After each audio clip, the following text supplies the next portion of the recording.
Magandang umaga sa inyong lahat. Mabuhay po kayo, kamusta kayo, ha? Wala na po tayong pasakalye, diretso na tayo sa mainit na usapin.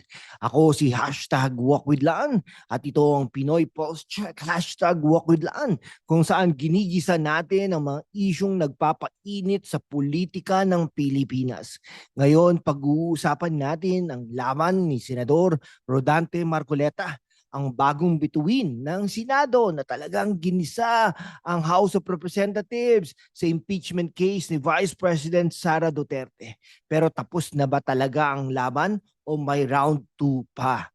Kami ay nagsusumikap na maabot ang 100,000 subscribers, kaya't i-hit na natin ang subscribe button, i-like, i-comment at i-share sa mga kaibigan mo sa Quezon City, Davao, Cebu, Riyadh, Dubai, Toronto, Sydney at saan ka man naroon, mula Hong Kong hanggang London. Kung gusto mong suportahan ang aming content, magpadala ng super thanks. Ang kita po nito ay para sa mas maraming fact-based na videos para sa mga kabataan at mga OFW natin sa buong mundo.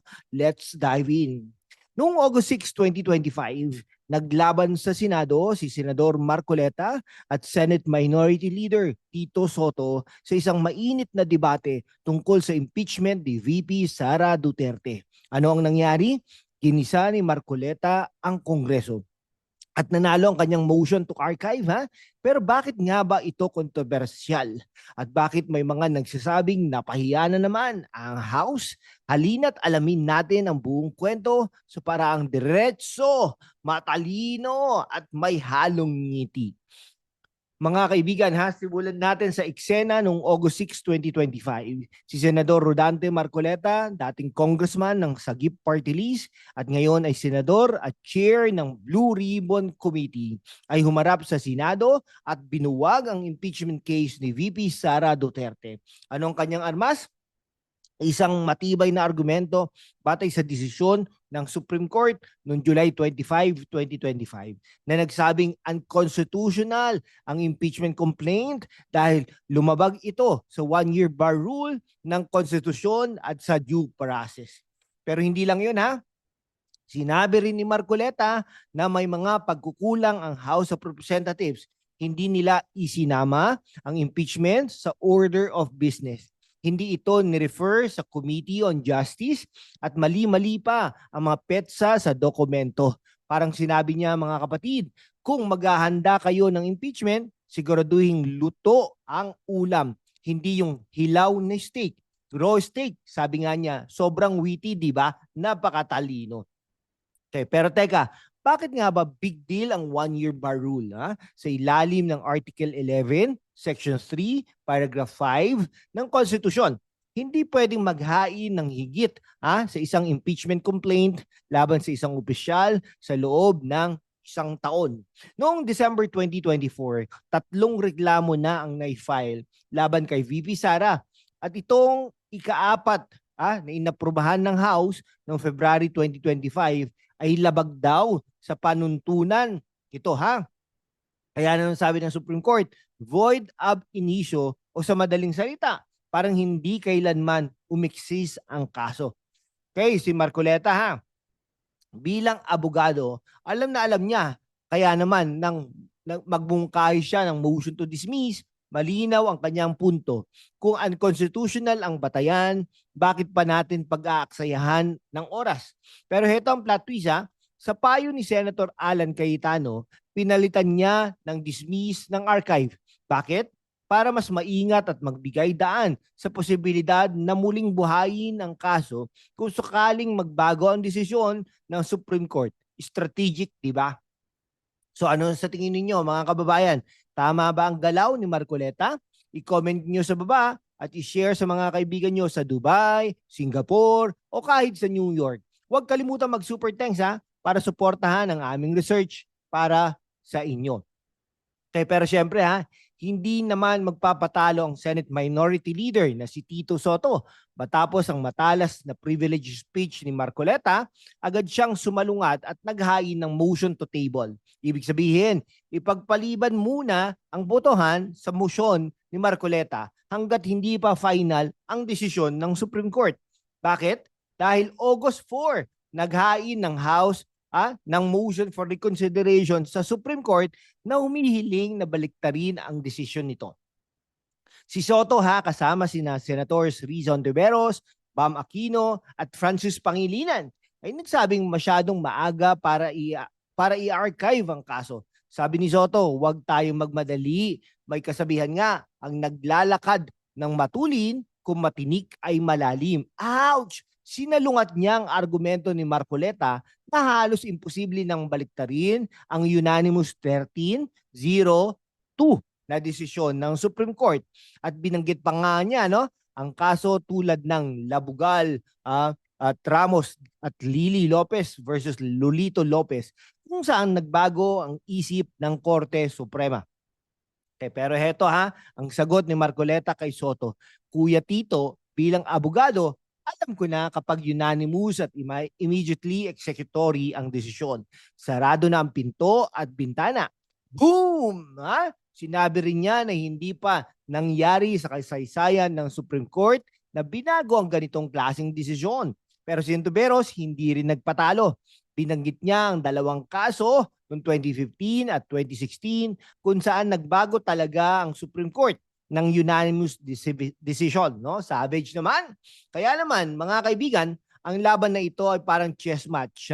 Si Marcoleta gusto na nang mag-checkmate habang si Soto gusto pang ma-install para sa susunod na galaw. Sino sa tingin ninyo ang tama? Ang archive agad o hintayin muna ang Supreme Court? I-comment nyo sa baba at huwag kalimutang i-share sa mga kababayan natin sa Toronto, Jeddah at Melbourne. Ngayon, pag-usapan natin ang puso ng isyong ito, ang impeachment case ni Vice President Sara Duterte. Noong December 2024, 4 na impeachment complaints ang inihain laban kay VP Sara Duterte. At ang ika-4 na inaprubahan ng House noong February 2025. Ang naging basihan ng labanang ito, ano ang mga paratang? Una, ang umano'y maling paggamit ng confidential funds ng Office of the Vice President at ng Department of Education noong siya pa ang kalihim. Pangalawa, ang mga aligasyon ng pagbibigay ng 50,000 cash gifts sa ilang opisyal. At pangatlo, ang mga di umano'y peking resibo na isinumite sa Commission on Audit. Pero heto ang catch sabi ng Supreme Court, hindi lang unconstitutional ang ika-4 na reklamo dahil sa 1-year bar rule kundi labag din ito sa due process dahil hindi raw naipaliwanag ng House ang mga paratang ng maayos kay VP Sara. Parang sinabi ng korte, mga kapatid, kung mag-i-impeach kayo, siguraduhin may sapat na ebidensya at maayos na proseso. Okay, pero bakit nga ba galit na galit ang ilang grupo? Sa labas ng Senado, may mga realista na humihingi sa hustisya, habang ang mga Duterte, loyalist naman ay nagsasabing ito'y political vendetta lang. Sa kabilang banda, sinabi ng oposisyon na ang pag-archive ng impeachment ay isang pag-abandona sa tungkulin ng Senado bilang impeachment court. Si Senador Hontiveros pa nga nagsabi, parang iniwan natin ang mandato natin na gawing accountable ang mga pinuno. Kaya naman mga kababayan, ang tanong, tama bang i-archive ang kaso o dapat bang ipinaglaban pa ito? At teka bakit parang laging mainit ang usapan pagdating sa mga Duterte? I-share na ang inyong mga opinion sa comment section at mag-super thanks para sa mas maraming content na ganito mula Manila hanggang Abu Dhabi. Ngayon, tignan natin ang mas malaking larawan. Ano ang sinasabi ng mundo tungkol sa labanang ito? Ayon sa The New York Times, ang pag-archive ng impeachment ni VP Sara ay isang senyales na malakas pa rin ang impluwensya ng pamilya Duterte, lalo na sa pagkatapos ng kanilang magandang performance sa midterm elections. Noong May 2025, sa ASEAN Now naman, sinabi na ang desisyong ito ay nagpapakita ng delicate balance of power sa pagitan ng legislative at judicial branches ng Pilipinas. Pero heto ang mas juicy sa international community, lalo na sa mga OFW sa US, Canada at Middle East. Ang usapang ito ay hindi lang tungkol sa impeachment. Ito ay tungkol sa tiwala ng gobyerno. Kapag nakikita ng mundo na nag-aaway-away ang mga sangay ng pamahalaan, natin ha, anong iniisip ng mga investors sa Singapore o ng mga employers sa Dubai. Parang sinasabi nila, uy, Pilipinas, magkasundo naman kayo dyan. Okay. Pero seryoso mga kaibigan ha, ang mga ganitong issue ay may epekto sa ekonomiya natin. No? Halimbawa, kapag nagdududa ang mga dayuhang negosyante sa stability ng pamahalaan, baka magdalawang isip silang mag-invest sa Metro Manila, Davao o Cebu. Kaya naman kahit gaano kawiti ang mga debate sa Senado, kailangan natin maging maingat.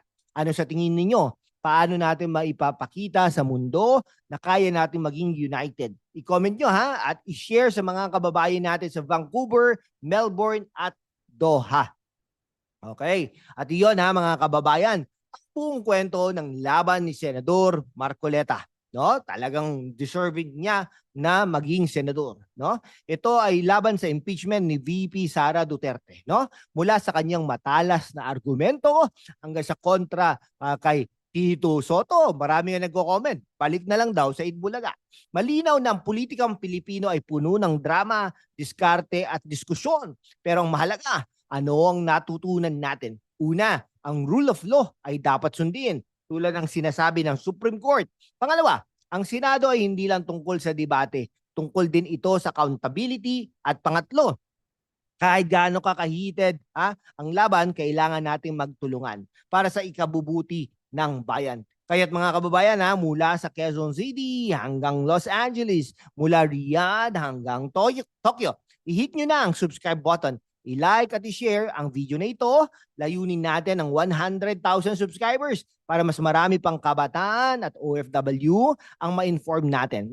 Mag-comment kayo sino sa tingin ninyo ang nanalo sa debate na ito. At kung gusto nyo ang suportahan ang Pinoy Pulse Check, magpadala ng super thanks. Ang suporta nyo ang nagbibigay buhay sa content na ito. Salamat at hanggang sa susunod na episode, mabuhay ang Pilipinas! Mabuhay!